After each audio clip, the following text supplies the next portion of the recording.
students, how are you all? Hope you all are very good. Today students, we are going to start our 9th chapter of class 7th, which is about respiration in organism. So today student, we have to discuss another important process which occurs in all the living organism, that is respiration.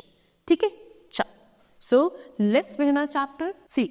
We eat food to build and maintain our body and to get energy for carrying out life activities. Observe the images of activities given below and number them in increasing order based on the level of energy required to carry out each activity, that is running, reading, sleeping, swimming, lifting weight. तो ये सभी ऐसी activities है जिनको carry करने के लिए आपकी बॉडी को क्या चाहिए, एनर्जी चाहिए, और वो एनर्जी हमें कहाँ से मिलती है, फूड से मिलती है. सो अगर मैं इन सभी एक्टिविटीज़ को अरेंज करूँ कि इनको अगर अरेंज किया जाए इंक्रीजिंग ऑर्डर में कि सबसे पहले सबसे कम एनर्जी किस में चाहिए फिर से ज़्यादा, ठीक है. सो क्या होगा कि you might have notice that when we exercise और run fast we start breathing faster. Why does running or exercising makes a person breathe faster? To answer this question, we must first know why we breathe. Breathing is a part of the process called respiration. In this chapter, we will learn about respiration and the organs involved in carrying out respiration in living organism. So आपने देखा होगा कि जब आप exercise करते हो, कोई heavy exercise कर रहे हो, रनिंग कर रहे हो फास्टली, ठीक है, तो आप बहुत ही हैवीली और बहुत फास्टली ब्रीथ करना स्टार्ट कर देते हो. तो ये एक पर्सन इतनी फास्टली कब ब्रीथ करता है, क्यों ब्रीथ करता है, इसको समझने के पहले हमें रेस्पिरेशन और ब्रीथिंग दोनों ही कॉन्सेप्ट को समझना पड़ेगा. They are not the same process. Breathing is just a small part of the large or the broad process which is known as respiration. respiration एक बड़ा process होता है जिसका छोटा सा पार्ट है breathing. ठीक है, इनके बारे में हमें डिस्कस करना होगा, तब हमें ये सारी छोटी छोटी चीज़ें क्लियर हो पाएंगी. तो now first we have to discuss the concept of respiration. ठीक है, see, respiration is a key feature of life and is carried out by all living organisms. It involves exchange of gases between the organism and the external environment. Respiration is the process of taking in oxygen, using it in oxidation of glucose to release energy in the body cells and eliminating waste products like carbon dioxide and water from the body. It is classified as external and internal respiration. तो respiration हमारी life का एक बहुत ही important feature है जो कि almost सभी living organisms में कैरी किया जाता है. ठीक है, इसमें क्या होता है कि एक्चुअली में जब आप अपने एनवायरनमेंट में से सबसे पहले क्या करते हो, एयर को इनहेल करते हो, उसमें से ऑक्सीजन को फिल्टर आउट किया जाता है, उस ऑक्सीजन को क्या ग्लूकोज से ट्रांसपोर्ट करके ग्लूकोज को ऑक्सीडाइज किया जाता है, बर्न किया जाता है, उसमें से एनर्जी रिलीज होती है. एनर्जी को क्या किया जाता है फिर वेरियस एक्टिविटीज़ के लिए जो हम परफॉर्म करते हैं उसके लिए यूटिलाइज करते हैं. ठीक है, और जो बचा हुआ जो वेस्ट है अब उसको हम एक्सक्रीट कर देते हैं अपने एनवायरनमेंट में. ठीक है, in the form of carbon dioxide. This whole process is known as respiration. अब रेस्पिरेशन आपको दो टाइप का हो सकता है, एक होता है आपका एक्सटर्नल रेस्पिरेशन और एक होता है इंटरनल रेस्पिरेशन. ठीक है, सो जो वेस्ट प्रोडक्ट्स हम लोग अपनी बॉडी से रिमूव करते हैं जैसे कि कार्बन डाइऑक्साइड, वाटर, है ना, ये सब भी आपका रेस्पिरेशन के थ्रू होता है. सो सबसे पहले ब्रीदिंग, जिसको हम एक्सटर्नल रेस्पिरेशन कहते हैं, यानी कि the process of inhaling oxygen rich air and exhaling carbon dioxide rich air is called breathing और एक्सटर्नल रेस्पिरेशन. वो प्रोसेस जहाँ पे पहले आप एक ऐसी एयर को इनहेल करते हो जिसमें ऑक्सीजन प्रेजेंट होता है ज़्यादा, उसको इनहेल करना, फिर ऐसी एयर को एक्सहेल करना जिसमें कार्बन डाइऑक्साइड गैस ज़्यादा प्रेजेंट होती है. सिर्फ इतने ही प्रोसेस को हम लोग एक्सटर्नल रेस्पिरेशन या ब्रीदिंग कहते हैं. यानी कि एयर को इनहेल करना सो दैट ऑक्सीजन अंदर जाए, फिर एयर को एक्सहेल करना जिससे कार्बन डाइऑक्साइड बाहर आए. इतना सिर्फ प्रोसेस है जिसको ब्रीदिंग कहा जाता है या फिर external respiration. Now next is cellular respiration और इंटरनल रेस्पिरेशन. दूसरा होता है सेल्यूलर रेस्पिरेशन जिसको इंटरनल रेस्पिरेशन भी कहा जाता है. इसमें क्या होता है, the process of breaking down of food using oxygen of the air during inhalation and thereby releasing energy is called cellular और internal respiration. This whole process takes place in the cell. अब वो process जब आपने क्या करा, air को inhale करा, उस एयर में से ऑक्सीजन को आपने एब्जॉर्ब कर लिया और फिर उस ऑक्सीजन से क्या किया जा रहा है, फूड जो आपने खाया था उसको डाइजेस्ट किया जा रहा है या फिर बर्न किया जा रहा है. बर्न करके उसमें से एनर्जी रिलीज होती है। This is known as cellular respiration और इंटरनल रेस्पिरेशन। ठीक है, और ये पूरा का प्रोसेस जो तो पूरा प्रोसेस है आपका इंटरनल रेस्पिरेशन का या सेल्यूलर रेस्पिरेशन का, ये आपके सेल्स में होता है। ठीक है, तो सेल्यूलर रेस्पिरेशन में क्या होता है कि जो डाइजेस्टेड फूड है जो हमारे ग्लूकोज की फॉर्म में प्रेजेंट है, वो किसके साथ, ऑक्सीजन के साथ रिएक्ट करता है और रिएक्ट करके कन्वर्ट होता है कार्बन डाइऑक्साइड, वाटर और एनर्जी में। ठीक है, तो अगर हम इस पूरे रिएक्शन को एक इक्वेशन की फॉर्म में रिप्रेजेंट करें तो एक्चुअल में क्या होता है, C6H12O6 विच इज ग्लूकोज या शुगर जो कि हमारे सेल्स में प्रेजेंट है। ठीक है, उसके साथ क्या कंबाइन होगी, ऑक्सीजन, जो कि अभी हमने किसके थ्रू, आपके ब्रीदिंग के थ्रू इनहेल करी है। ये कंबाइन होने के बाद ये क्या होगा, आपका ऑक्सीडाइज हो जाएगा ग्लूकोज या बर्न होगा। बर्न होने के बाद it will produce carbon dioxide जो कि वेस्ट है, हम एक्सक्रीट कर देंगे। नेक्स्ट इज वाटर जो कि हमारी बॉडी में डिसॉल्व हो जाता है, और जो एक्सेस वाटर होता है उसको हम यूरिन के फॉर्म में, स्वेट के फॉर्म में रिमूव भी कर देते हैं। And the third most important thing is energy which is formed by the process of cellular respiration. ठीक है, चलो नाउ टाइप्स ऑफ रेस्पिरेशन, कितने टाइप्स का रेस्पिरेशन होता है। सो ऑक्सीजन का किस तरीके से यूटिलाइजेशन होगा एक ऑर्गेनिज्म के थ्रू, इस बेसिस पर रेस्पिरेशन दो टाइप्स के होते हैं, एक होता है एरोबिक और दूसरा होता है एनएरोबिक रेस्पिरेशन। तो सबसे पहले पढ़ेंगे हम aerobic respiration. Aerobic respiration is the process of oxidation of food with the help of oxygen present in the air to release energy. In this process, glucose formed due to the digestion of food combines with the inhaled oxygen, which then breaks down into carbon dioxide, water and release energy. It takes place in almost all the animals. So aerobic respiration क्या है, एक ऐसा respiration जहाँ पे energy का formation होता है, glucose का जब ब्रेक डाउन होता है, ग्लूकोज जब ऑक्सीडाइज होता है with the complete presence of oxygen, यानी कि ऑक्सीजन के complete presence में जब आपके ग्लूकोज का, शुगर का क्या होगा, ब्रेक डाउन होगा, तब जाके उसमें से एनर्जी रिलीज होगी, कार्बन डाइऑक्साइड और वाटर का फॉर्मेशन होगा। इस प्रोसेस को हम लोग एरोबिक रेस्पिरेशन कहते हैं और ऑलमोस्ट सभी ऑर्गेनिजम्स में एरोबिक रेस्पिरेशन चलता है। नेक्स्ट है एनएरोबिक रेस्पिरेशन। ठीक है, अब एनएरोबिक रेस्पिरेशन क्या होता है, ये भी एक रेस्पिरेशन प्रोसेस है जहाँ पे एनर्जी रिलीज होती है फूड में से, लेकिन ऑक्सीजन की एब्सेंस में। ठीक है, सो यानी कि इस प्रोसेस में ग्लूकोज पहले किस में कन्वर्ट होता है, एल्कोहल में कन्वर्ट होता है और कार्बन डाइऑक्साइड गैस में। ठीक है, जिससे क्या होता है, एनर्जी सिर्फ बहुत ही कम रिलीज होती है, यानी कि एनर्जी बहुत ज़्यादा अमाउंट में रिलीज नहीं होती है। ठीक है, ऐसे रेस्पिरेशन जो होते हैं वो कुछ ही ऑर्गेनिजम्स में होते हैं, जैसे कि ईस्ट में, बैक्टीरियाज में, और इन ऑर्गेनिजम्स को हम लोग एनएरोब्स बोलते हैं। इथाइल अल्कोहल क्या है, मेल एंड प्रोडक्ट है एनएरोबिक रेस्पिरेशन का।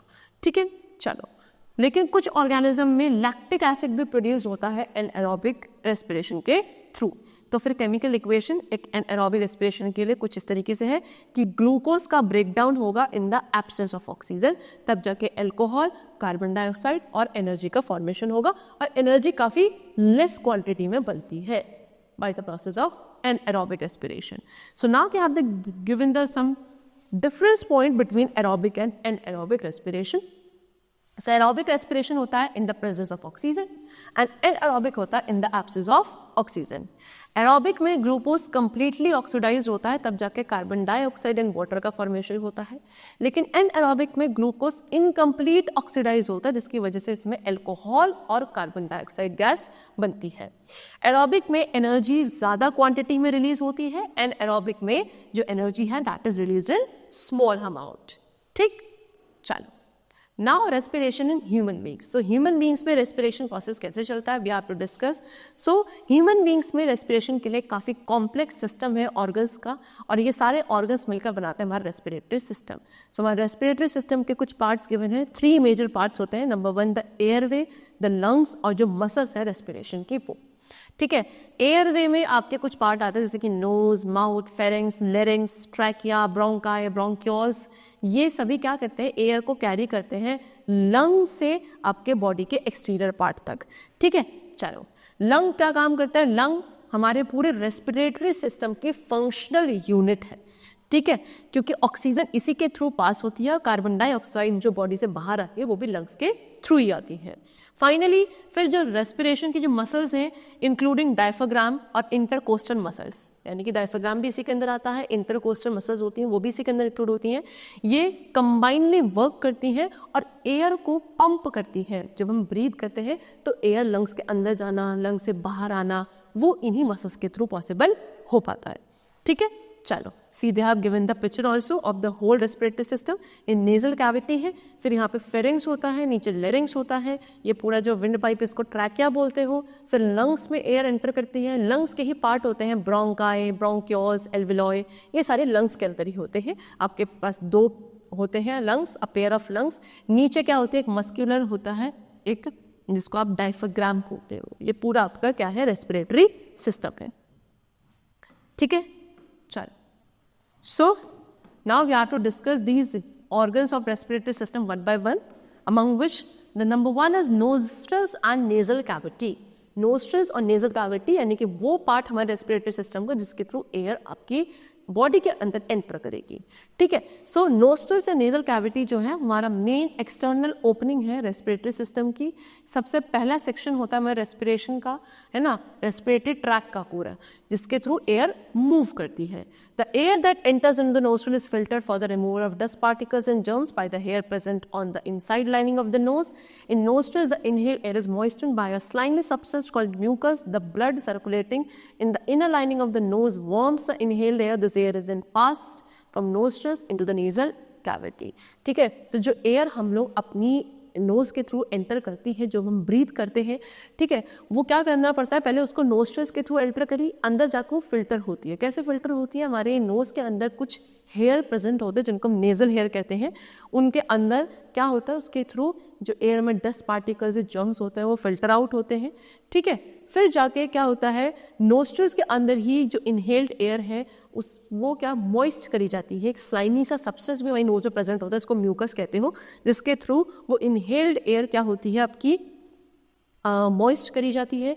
फिर जो ब्लड सर्कुलेटिंग वेसल्स होती है हमारी नोस्ट्रल्स में, है ना, वो क्या करती हैं, हमारी इनहेल एयर को वार्म करती हैं, तब जाके वो जो एयर है वो हमारे फिर नोस्ट्रल से नेजल कैविटी में एंटर करती हैं। फिर आता है फेरिंग्स। फेरिंग्स क्या है, the air from the nasal cavity reaches the pharynx. Nasal cavity से फिर एयर आती है फेरिंग्स वाले पार्ट में। फेरिंग्स क्या है, एक फनल है मसल्स का जो आपके रेस्पिरेटरी ओपनिंग से एसोफेगस और लेरिंग्स तक एक्सटेंड होता है। ठीक है, फेरिंग्स यूज़ किया जाता है क्या, for swallowing of food as well as breathing. Breathing और फूड को स्वेलो दोनों ही करने के लिए फेरिंग्स का यूज़ किया जाता है। एपिग्लॉटिस क्या होता है, दोनों का ही, ब्रीदिंग वाले पाइप का यानी कि आपके ट्रैकिया और जो आपका फूड पाइप होता है दैट इज एसोफेगस, उन दोनों का ही एक ही क्लोजिंग लिड होता है which is known as epiglottis. तो एपिग्लॉटिस का काम होता है इस चीज़ को इंश्योर करना कि जो एयर है वो कहाँ पास करे, ट्रैकिया में पास करे, और फूड कहाँ पास करे, एसोफेगस में पास करे। ठीक है, क्योंकि दोनों का ही एक कॉमन लिड है which is known as epiglottis. ठीक, चलो now the air reaches to larynx. अब लेरिंग्स में क्या है, लेरिंग्स से जो एयर है वो आपके फेरिंग्स से एयर एंटर करती है लेरिंग्स में, जिसको आप कॉमनली वॉइस बॉक्स कहते हो। ठीक है, लेरिंग्स किसका पार्ट है, आपके अपर रेस्पिरेटरी ट्रैक का, जो ऊपर रेस्पिरेटरी ट्रैक होता है उसका पार्ट होता है, जिसके दो मेन फंक्शंस होते हैं। एक तो एयर के लिए पैसेज प्रोवाइड करना सो दैट एयर एंटर कर सके हमारे लंग्स में, प्लस जो वोकलाइजेशन है, जो आप साउंड प्रोड्यूस करते हो, उसका सोर्स भी क्या है, हमारा लेरिंग्स होता है, that is voice box. Next is trachea and bronchi. ठीक है, चलो अब उसके बाद जो एयर है वो आपके लेरिंग्स वाले पार्ट से कहाँ पहुँचेगी, ट्रैकिया या विंड पाइप जिसे आप बोलते हो वहाँ पर।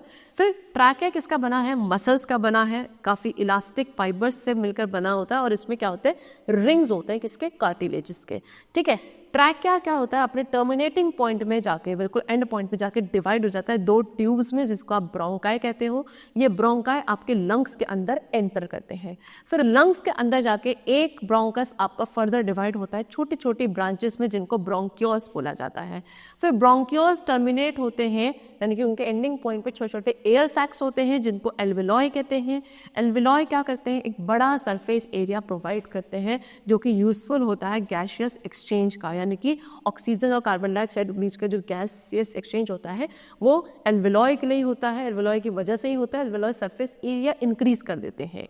जो एल्वेलॉय की वॉल्स होती है काफ़ी थिन और मॉइस्ट होती हैं, ठीक है। इनसे क्या होता है, बहुत सारी डेंस नेटवर्क है ब्लड कैपिलरीज का जो कि इन एल्वेलॉय से कनेक्टेड होता है। सी, ये आपका ट्रैकिया है। ट्रैकिया क्या होगा, डिवाइड होगा दो ब्रोंकाई में। ब्रोंकाई फिर हर एक ब्रोंकाई ब्रोंकियोल्स में होगा, फिर ब्रोंकियोल्स के अंदर से छोटे छोटे आप देखो क्या एयर सैक्स, जिनको आप एल्वेलॉय बोलते हो, ठीक है। चलो, अब एयर आपके एंटर कर गई लंग्स में। सो जो मेन ऑर्गन है ह्यूमन रेस्पिरेटरी सिस्टम का वो आपके लंग्स होते हैं। लंग्स स्पॉन्जी होते हैं। एयर फिल्ड ऑर्गन्स है जो हमारी चेस्ट कैविटी के दोनों ही साइड पे होते हैं। ये आपके रिब केज के अंदर प्रोटेक्टेड होते हैं और सपोर्टेड होते हैं नीचे से, जो किसके थ्रू, एक बड़ी सी फ्लैट मसल होती है लंग्स के नीचे, है ना, चेस्ट कैविटी के फ्लोर पर, जिसको आप डायफ्राम बोलते हो, ठीक है। तो रेस्पिरेशन हमारे लंग का सबसे पहला और प्राइमरी फंक्शन है, जिसका काम क्या होता है कि ऑक्सीजन को ट्रांसफ़र करना, जो हमारे एटमॉस्फेरिक एयर में प्रेजेंट थी उस ऑक्सीजन को ट्रांसफ़र करना ब्लड स्ट्रीम में, और जो उस ब्लड स्ट्रीम के अंदर कार्बन डाइऑक्साइड है उसको ट्रांसफ़र करना आपके एयर में, ठीक है। चल, नाउ मैकेनिज्म ऑफ ब्रीदिंग। पूरा ब्रीदिंग मैकेनिज्म कैसे चलता है, कैसे ब्रीदिंग हम लोग करते हैं इनरली, वो अब हमें डिस्कस करना है। सबसे पहले इनहेलेशन होता है। इनहेलेशन के टाइम पे क्या होता है कि डायफ्राम आपके कॉन्ट्रैक्ट करते हैं, कॉन्ट्रैक्ट करेंगे एंड मूव्स डाउन, नीचे की तरफ चले जाएंगे। Rib cage moves upwards and outwards expand. Rib cage आपका ऊपर की तरफ मूव करते हैं और बाहर की तरफ खुल जाते हैं, एक्सपेंड हो जाते हैं, जिससे चेस्ट कैविटी के अंदर जो वॉल्यूम है वो इंक्रीज हो जाता है, सो दैट ज़्यादा से ज़्यादा क्या है उसके अंदर प्रेशर, एयर फिल हो सके, ठीक है ना। सो चेस्ट कैविटी इंक्रीज हो जाती है और जो अंदर प्रेशर है वो आपका कम हो जाता है। सो जब लंग्स के अंदर प्रेशर क्या हो जाता है, रिड्यूस हो जाता है, तो बाहर से जो एयर है वो लंग्स के अंदर चली जाती है, ठीक है। फिर एक्सहेलेशन में जस्ट ऑपोजिट होता है। जब आप एयर एक्सहेल करते हो तो डायफ्राम आपका रिलैक्स हो जाते हैं। क्यों? क्योंकि अभी तक तो नीचे थे, अब वो ऊपर की तरफ आ जाएंगे वापस, ठीक है, यानी कि अपनी ओरिजिनल जो उनकी शेप थी, डोम शेप, ऐसी नॉर्मल शेप में वो आ जाएंगे। रिब केज अपनी क्या नॉर्मल पोजीशन में आ जाते हैं, जिससे चेस्ट कैविटी के अंदर जो वॉल्यूम था वो कम हो जाएगा, है ना। और जैसे वॉल्यूम कम होगा तो लंग्स के अंदर जो प्रेशर था वो बढ़ जाएगा, और बढ़ने से जो एयर अंदर भरी हुई थी वो क्या हो जाएगी, बाहर एक्सपेल्ड आउट हो जाएगी। सो इस तरीके से ब्रीदिंग मैकेनिज्म हमारे अंदर चलता है। तो the number of times a person breathe, inhale and exhale in a minute is some as a breathing rate, ठीक है। एक पर्सन कितने एक मिनट के अंदर कितने टाइम्स ब्रीथ करता है, यानी कि एयर को इनहेल और एक्सहेल करता है, उसको आप ब्रीदिंग रेट कहते हो। जब आप बहुत ज़्यादा हेवी एक्सरसाइज करते हो, ब्रिस्क वॉकिंग, तब आपका ब्रीदिंग रेट थोड़ा सा इंक्रीज हो जाता है ना। तो breathing rate differs while doing different activities and also with the difference in the age of individual. The average breathing rate for healthy adult at rest is 12 to 20 breath per minute. अब breathing rate but differ करता है, हमेशा same नहीं रहता है। वो depend करेगा कि आप किस तरीके की एक्टिविटी कर रहे हो और कोई भी पर्सन की एज क्या है, उस अकॉर्डिंग ब्रीदिंग रेट डिफर करता है। लेकिन अगर एवरेज ब्रीदिंग रेट की बात करी जाए एक हेल्दी एडल्ट पर्सन की, जो कि रेस्ट पोजीशन में बैठा हुआ है, उसकी कितनी होगी, 1 मिनट में 12 to 20 टाइम्स वो ब्रीथ करता है, ठीक है। लेकिन when a person breathes faster, more oxygen supplied to oneself, they speed up the breakdown of food, releasing more energy. जब आप बहुत फास्टली ब्रीथ करोगे उससे क्या होगा, ऑक्सीजन की जो सप्लाई है वो ज़्यादा बढ़ जाती है हमारे सेल्स तक, यानी कि सेल्स में जो फूड है, ग्लूकोज है, वो जल्दी जल्दी बर्न होगा, ज़्यादा ऑक्सीडाइज होगा, एनर्जी ज़्यादा बनेगी। और एनर्जी ज़्यादा क्यों बन रही है, क्योंकि ब्रेकडाउन जो है फूड का वो इंक्रीज हो चुका है। इस तरीके से क्या होता है, एनर्जी फॉर्मेशन बढ़ जाता है। Now we have given the different structures and their function. जैसे कि नेजल कैविटी थी, नेजल कैविटी क्या करती है, एयर को फिल्टर करती है सो दैट कोई भी हार्मफुल सब्सटेंसेस एयर के थ्रू हमारे बॉडी में एंटर ना करें। नेक्स्ट है ट्रैकिया। ट्रैकिया को आप विंड पाइप भी कहते हो, जो कि एयर के मूवमेंट में हेल्प करता है। Next is bronchi. ब्रोंकाई क्या है, ट्रैकिया जाके डिवाइड होता है और दोनों ही एंड्स में ऐसे जाके लंग्स में जाके एंटर करता है। फिर लंग्स आपके क्या है, चेस्ट कैविटी में प्रेजेंट होते हैं। लंग्स के अंदर ब्रोंकाई क्या होते हैं, ब्रोंक्यूल्स में डिवाइड होते हैं, और फिर उनके एंड्स पे क्या होते हैं, एयर सैक्स प्रेजेंट होता है which is known as alveoli. Next is alveoli, ये क्या है, थिन टिनी एयर सैक्स हैं जो कि गैसेस के एक्सचेंज में हेल्प करते हैं। नेक्स्ट इज रिब्स, रिब्स क्या करती हैं, चेस्ट कैविटी को प्रोटेक्ट करने में हेल्प करती हैं और इनहेलेशन और एक्सहेलेशन में भी हेल्पफुल होती हैं। Next is intercostal muscles, intercostal muscles भी आपका हेल्प करती हैं in the process of inhalation and exhalation. Next is diaphragm muscles, diaphragm muscles क्या करती हैं, आपकी चेस्ट कैविटी का फ्लोर बनाती हैं और इनहेलेशन और एक्सहेलेशन प्रोसेस में ही हेल्पफुल होती है। ठीक है, now next is composition of inhaled and exhaled air, यानी कि जो आप एयर इनहेल करते हो, एक्सहेल करते हो, वो किन किन गैसेस से बनी होती है और उनका कितना कितना कंटेंट प्रेजेंट होता है। सो एयर आपको पता है कि ये बहुत सारी गैसेस का मिक्सचर है, जैसे कि nitrogen, oxygen, carbon dioxide, water vapour and dust particle. So normally जो इन गैसेस का कॉम्पोजिशन है वो कांस्टेंट रहता है एक्सेप्ट वाटर वेपर और डस्ट पार्टिकल। डस्ट पार्टिकल और वाटर वेपर को छोड़ दे तो बाकी सारी जो भी गैसेस है उनका जो कंटेंट है या अमाउंट है एयर में वो कांस्टेंट ही रहता है। सो जैसे कि अगर बात करी जाए, ये है इनहेल्ड एयर, ये है एक्सहेल्ड एयर। सो इनहेल्ड एयर में ऑक्सीजन कितना 20.9% प्रेजेंट होती है और एक्सहेल्ड में सिर्फ 16%। कार्बन डाइऑक्साइड में इनहेल्ड एयर जो आप करते हो, इनहेल्ड एयर में कार्बन डाइऑक्साइड 0.04% प्रेजेंट होती है, जबकि एक्सहेल्ड में 4%। वाटर वेपर इनहेल्ड एयर में वेरिएबल है, यानी कि हमेशा कांस्टेंट रहे ऐसा नहीं होता है। एक्सहेल्ड एयर में भी वेरिएबल होता है, लेकिन इनहेल्ड एयर के कंपैरिजन में ज़्यादा ही होगा। फिर नाइट्रोजन की बात करी जाए तो इनहेल्ड में 78.1% होता है और एक्सहेल्ड एयर में भी 78.1% ही रहता है, क्योंकि उसका अंदर कोई यूटिलाइजेशन होता नहीं है। ठीक है, चलो now physiology of gas exchange. See the primary function of the respiratory system is to exchange oxygen and carbon dioxide. Inhaled oxygen enters the lungs, blood, and reaches the alveoli. The amount of oxygen is more in the alveoli than the blood present in the surrounding capillaries. Therefore, the oxygen moves from the air to the blood by diffusion. This inhaled oxygen is absorbed by the red colored pigment in the blood called hemoglobin, which then combines with oxygen to form haemoglobin.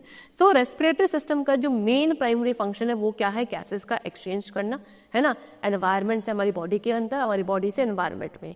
और उनमें main दो gases होती है, oxygen और carbon dioxide gases, जो उनको हमको basically exchange करना होता है। सो इनहेल ऑक्सीजन जब हमारे लंग्स के अंदर एंटर करती है, फिर ब्लड में जाती है, ब्लड से हमारे एल्वेलॉय तक जाती है। सो जो ऑक्सीजन के अमाउंट है वो एल्वेलॉय में ज़्यादा होती है एज कम्पेयर टू उस ब्लड से जो हमारी सराउंडिंग कैपिलरीज में होता है। इसीलिए जो ऑक्सीजन है वो एयर से ब्लड में एंटर करती है डिफ्यूजन प्रोसेस के थ्रू। तो ये इनहेल ऑक्सीजन फिर कौन एब्जॉर्ब करता है, हमारे ब्लड में जो रेड कलर का पिगमेंट होता है हीमोग्लोबिन, वो एब्जॉर्ब करता है। ठीक है, और फिर तब जाके ये ऑक्सीजन के साथ कंबाइन होके क्या बनाता है, ऑक्सी हीमोग्लोबिन। फिर ये जो ऑक्सीजनेटेड ब्लड है हमारे लंग्स से वो जाता है हार्ट में। हार्ट में कैसे जाएगा, थ्रू योर ब्लड वेसल्स। फिर हार्ट क्या करेगा, इस ब्लड को पंप करेगा और पंप करके कहाँ कर देगा, supply to all the other body parts. ठीक है, चलो now next is diffusion of gases in and out of a capillary. ठीक है, बॉडी से इन एंड आउट गैसेस का डिफ्यूजन कैसे होता है, तो सिमिलरली जैसे कार्बन डाइऑक्साइड क्या है, वेस्ट प्रोडक्ट है सेल्यूलर रेस्पिरेशन का, तो उसको हमें क्या करना पड़ता है, एलिमिनेट यानी कि बाहर रिमूव करना पड़ता है बॉडी से। तो क्या होता है, कार्बन डाइऑक्साइड एब्जॉर्ब कर लेते हैं पहले कौन, ब्लड कैपिलरीज जो हमारे एल्वेलॉय के सराउंडिंग्स में होती हैं, क्योंकि कार्बन डाइऑक्साइड ब्लड में तब ज़्यादा होता है as compare to air. So carbon dioxide diffuse हो जाती है ब्लड से टू द एयर एल्वेलॉय के अंदर, और फिर उसको हम अपनी नोज के थ्रू क्या कर देते हैं, एक्सहेल कर देते हैं। ठीक है, चलो now next we come to the topic which is respiration in animals. Human beings we have discuss, लेकिन जो बाकी एनिमल्स है उनमें रेस्पिरेशन कैसे होता है वो भी डिस्कस करते हैं। सो डिफरेंट एनिमल्स के अंदर डिफरेंट स्ट्रक्चर्स होते हैं रेस्पिरेशन के लिए, जैसे कि कुछ में स्किन या सेल मेम्ब्रेन के थ्रू होता है, कुछ में एयर होल्स होते हैं, कुछ में ट्रैकिया सिस्टम होता है, कुछ में गिल्स है, लंग्स है। These are the different respiratory organs present in different structure for the process of respiration. So first of all we have to discuss about respiration through skin और cell membrane. Skin या cell membrane के through कैसे respiration होता है। See, जो unicellular organisms होते हैं जैसे कि अमीबा, पैरामीशियम, ये रेस्पायर करते हैं अपने सेल मेम्ब्रेन के थ्रू। ठीक है, जो कि गैसेस के डिफ्यूजन में हेल्प करता है, यानी कि क्या करते हैं, ऑक्सीजन को इनटेक करते हैं अपने पूरी के पूरी बॉडी सरफेस के थ्रू, और बाद में कार्बन डाइऑक्साइड भी अपने पूरे बॉडी सरफेस के थ्रू ही बाहर रिमूव करते हैं, जैसे कि अर्थवॉर्म्स में। ठीक है, फिर अर्थवॉर्म में जो स्किन होती है वो आपकी मॉइस्ट होती है, स्लाइमी होती है, जिसकी वजह से जो ऑक्सीजन है बहुत इजीली परमिट होती है डिफ्यूज़ होने के लिए, और कार्बन डाइऑक्साइड होती है बॉडी के बाहर डिफ्यूज़। ठीक है, चलो नेक्स्ट है रेस्पिरेशन थ्रू एयर होज। एयर होज के थ्रू कैसे रेस्पिरेशन होता है, जैसे कि इंसेक्ट्स हैं such as cockroach, grasshopper, इनमें रेस्पिरेशन होता है ट्रैकिया के थ्रू। ठीक है, ट्रैकिया क्या है, ट्रैकिया ट्यूब लाइक स्ट्रक्चर्स होते हैं that open on the sides of the body through tiny holes called spiracles, यानी कि इनकी बॉडी पे छोटे छोटे होल्स होते हैं स्पाइरेकस, उनकी एंडिंग से ये छोटे छोटे ट्यूब जैसे स्ट्रक्चर्स ओपन होते हैं। हर एक ट्रैकिया आगे चल के डिवाइड होता है छोटी ट्यूब्यूल्स में, जिनका नेम होता है ट्रैक्यूल्स। ठीक है, और ये ट्रैक्यूल्स क्या होते हैं, हर एक बॉडी पार्ट तक रीच करते हैं। ठीक हो गया।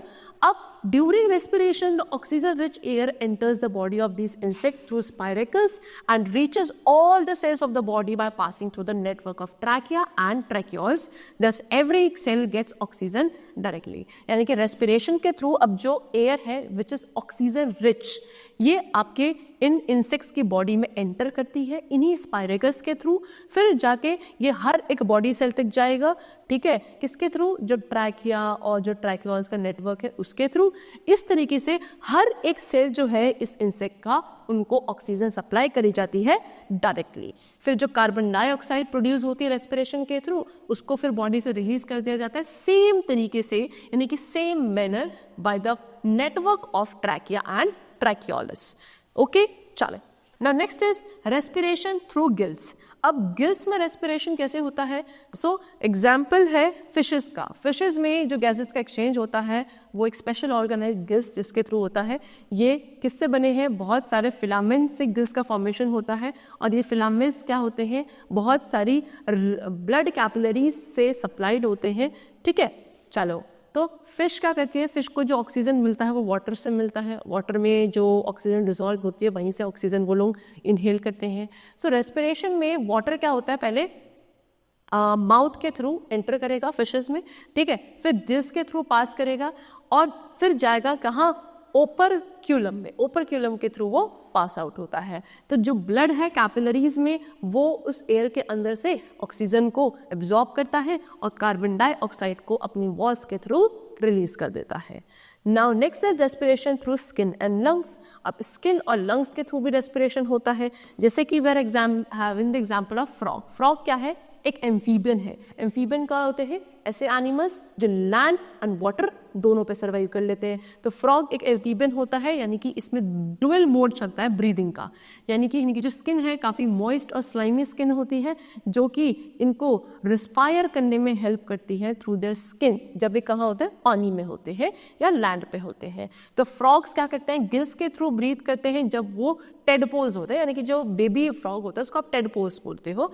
उनमें क्या होता है, तब लंग्स का फॉर्मेशन नहीं होता है तो वो अपने गिल्स के थ्रू ही ब्रीथ करते हैं, लेकिन जैसे ही वो एक एडल्ट फ्रॉग में डेवलप हो जाते हैं then they start breathing through their lungs. Okay, birds हैं, मैमल्स हैं, इनके पास भी हाईली डेवलप्ड लंग्स होते हैं, जिसके थ्रू ये क्या करते हैं, अपनी सराउंडिंग्स में गैसियस एक्सचेंज कर पाते हैं। Now the next is respiration in plants. Plants में रेस्पिरेशन कैसे होता है, so during respiration plants convert glucose molecules into carbon dioxide and water along with the release of energy. The energy released is utilized by the plant for different processes like growth, excretion, reproduction, nutrition, etc. So respiration plants में भी होता है। इनके plants जो glucose के molecules होते हैं उनको कन्वर्ट करते हैं कार्बन डाइऑक्साइड एंड वाटर में। ठीक है, साथ में एनर्जी का फॉर्मेशन भी होता है। फिर जो एनर्जी रिलीज करते हैं प्लांट्स वो यूटिलाइज करी जाती है फॉर द डिफरेंट प्रोसेस, जैसे कि ग्रोथ, एक्सक्रीशन, रिप्रोडक्शन, न्यूट्रिशन। इन सभी प्रोसेस के लिए उस एनर्जी को हम यूटिलाइज करते हैं जो कि प्लांट्स एक्सक्रीट कर देते हैं। ठीक है, सो हर एक प्लांट का हर एक पार्ट जो होता है प्लांट का, जैसे कि लीव, स्टेम, रूट्स, ये अपने लिए इंडिविजुअली रेस्पिरेशन परफॉर्म करते हैं। प्लांट्स में जो रेस्पिरेशन होता है वो थोड़ा सा, उसका जो रेट है रेस्पिरेशन रेट, वो प्लांट्स में कम होता है एज कम्पेयर टू एनिमल्स। ठीक है। डे टाइम पे प्लांट्स क्या करते हैं, कार्बन डाइऑक्साइड गैस को यूटिलाइज करते हैं, किसके लिए, फोटोसिंथेसिस प्रोसेस के लिए, और ऑक्सीजन गैस को रिलीज करते हैं। नाइट टाइम पे प्लांट्स क्या करते हैं, ऑक्सीजन को इनटेक करते हैं और कार्बन डाइऑक्साइड गैस को रिलीज करते हैं। ठीक है। अब बाय लीव्स कैसे होता है, तो ऑक्सीजन और कार्बन डाइऑक्साइड का जो गैसियस एक्सचेंज है लीफ में, वो किसके थ्रू होता है, आपके छोटे छोटे पोर्स प्रेजेंट होते हैं लीव्स में, जिनको स्टोमेटा बोलते हैं। उसके थ्रू जो एक्सेस वाटर होता है उसको भी रिमूव किया जाता है by the process known as transpiration. ठीक है। तो ये कहाँ होता है, लीव्स की अंडर साइड प्रेजेंट होते हैं। ठीक है। अब स्टोमेटा क्या होता है, स्टोमेटा के सराउंडिंग्स में पेयर भी होता है एक सेल्स का, जिसको गार्ड सेल्स कहते हैं, जो कि इसको सराउंड करते हैं, स्टोमेटा को, उनको प्रोटेक्ट करते हैं। ठीक है। और कुछ और भी सब्सिडरी सेल्स होते हैं जिनको स्टोमेटल अपैरेटस कहते हैं। ठीक है। तो स्टोमेटा क्या है, ओपनिंग और जो क्लोजिंग है स्टोमेटा की, वो किसके थ्रू होती है, दो बीन शेप्ड सेल होते हैं जिनका नेम है गार्ड सेल्स। इनके थ्रू क्या होता है, आपके स्टोमेटा ओपन होते हैं या क्लोज होते हैं। ठीक है। वो डिपेंड करेगा कि कितना मॉइस्चर और सनलाइट प्रेजेंट है। तो गैसियस एक्सचेंज जो होता है between the leaves and outside environment, वो किसके थ्रू होता है, स्टोमेटा के थ्रू होता है। फिर बात करते हैं स्टेम्स की, तो प्लांट्स में क्या स्टेम्स के थ्रू भी रेस्पिरेशन होता है। तो प्लांट्स जिनकी काफ़ी हार्ड और वुडी स्टेम होती हैं, है ना, मैच्योर रूट्स होती हैं, उनमें जो गैसेस का एक्सचेंज होता है वो लेंटिसेल्स के थ्रू होता है। लेंटिसेल्स क्या है, loosely packed dead cell, dead cells होते हैं, लूजली पैक्ड होते हैं, जो कि एज स्मॉल पोर्स प्रेजेंट होंगे, कहाँ पे, उन वुडी प्लांट्स की बार्क साइड पे, या फिर उनकी जो ओल्ड पुरानी रूट्स होती हैं, जड़ें होती हैं, वहाँ पे लेंटिसेल्स प्रेजेंट होते हैं, जिनके थ्रू इनका गैसियस एक्सचेंज होता है। Now the last is roots. Roots के थ्रू कैसे होता है, सो प्लांट्स में रेस्पिरेशन रूट्स के थ्रू भी होता है, यानी कि सॉइल में जो ऑक्सीजनेटेड एयर होती है, ठीक है, वो प्रेजेंट होती है किसमें, सॉइल के पार्टिकल्स में जो एयर स्पेसेस होते हैं वहाँ ऑक्सीजनेटेड एयर प्रेजेंट होती है। सो इस ऑक्सीजन को क्या करते हैं, जो रूट्स के हेयर होते हैं सॉइल के अंदर, वो एब्जॉर्ब कर लेते हैं। ठीक है। फिर इस ऑक्सीजन को क्या कर दिया जाता है, रूट्स इंस्पिरेशन के थ्रू बाकी जो भी प्लांट के पार्ट्स होते हैं वहाँ तक सप्लाई कर दिया जाता है, यानी कि रेस्पिरेशन के थ्रू ऑक्सीजन को कन्वर्ट किया जाता है कार्बन डाइऑक्साइड गैस में, जो कि डिफ्यूज्ड आउट होती है बाय द रूट्स, है ना, by the root hair. So overwatering of potting plants should be avoided as water molecules displace the air spaces in the soil. In this case roots cannot breathe and this affects the growth of plant. यानी कि जो potted plants है ना, उनमें over watering यानी कि ज़रूरत से ज़्यादा पानी नहीं डालना चाहिए, क्योंकि जो वाटर के मॉलिक्यूल्स होते हैं वो सॉइल के अंदर जो एयर स्पेसेस है उनमें जाके फिलअप हो जाते हैं, उनको डिस्प्लेस कर देते हैं, जिसकी वजह से जो रूट्स होती हैं उनको एयर की सप्लाई नहीं मिल पाती और वो प्रॉपरली ब्रीद नहीं कर पाते, जिससे प्लांट्स की ग्रोथ पर क्या एक नेगेटिव इफेक्ट आ सकता है। ठीक है। चलो, सो ये कुछ आपके क्या थे, मेथड्स थे, वेज थे by which the plant respire, and here the chapter is completed. I hope the chapter was very clear to you. We'll meet you very soon. Till then, take care. Thank you everyone.